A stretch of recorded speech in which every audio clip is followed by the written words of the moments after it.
Yeah.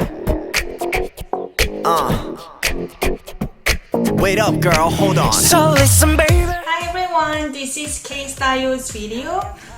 In the last lesson, we learned particles, subject particles and object particles, and I give you two sets of subject particles, which is 은, 는, or 이, 가. And object particles we learned as 을 and 를. So they're depending on what syllable ends with, either consonant or vowel. So I give you homework making 5 sentences using subject particle 은, 는, and object particle 을, 를. I hope you did that homework. So if you don't know what I'm talking about at this point, please go back to the previous videos. We started from alphabet and syllables, sentence structures, and then particles. And this is really basic foundation for learning grammar. But if you go through this, I'm gonna start teaching you dialogues and exactly what people are actually speaking in a daily conversation. So please stick with me.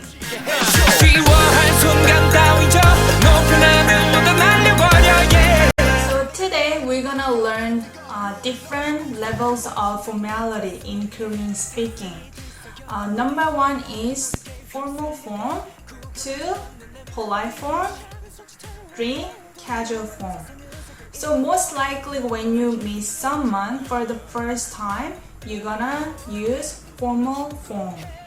And once you get to know them, either you use polite form or casual form.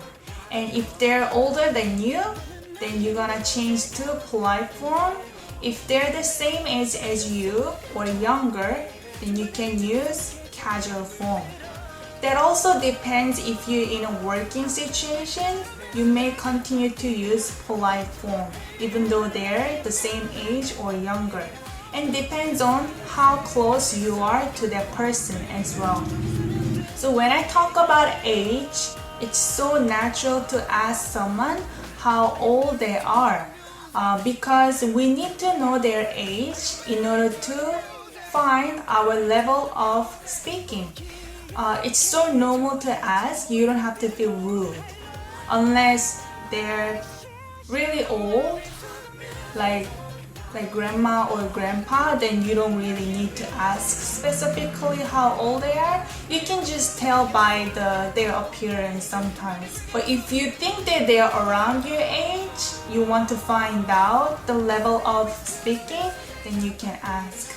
So when you choose different levels of formality, the biggest thing that's gonna change in your sentences is the verb. So sometimes you're gonna change nouns to make it into more polite form, but focus on the verbs. So when you're in a formal situation, you're gonna use different verb. Be verb is different, regular verb is different.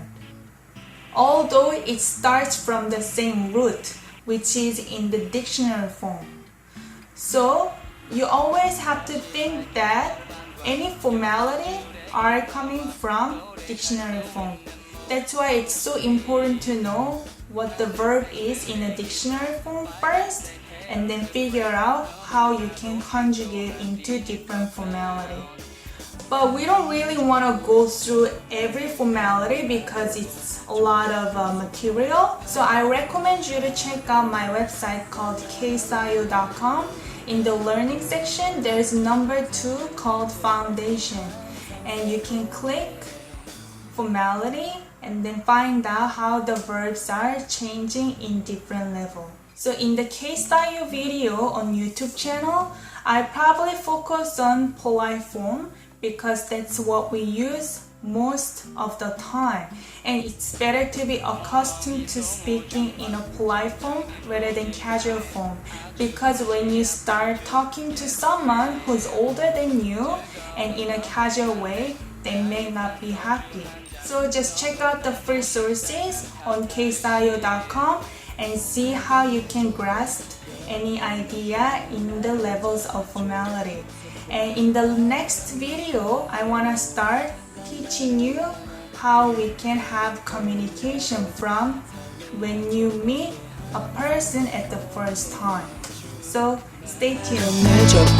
여행을 떠나보자 초록빛 숲과 파란 물가로 랄라랄라라 노래를 불러보자 삶이란 즐겁게 항상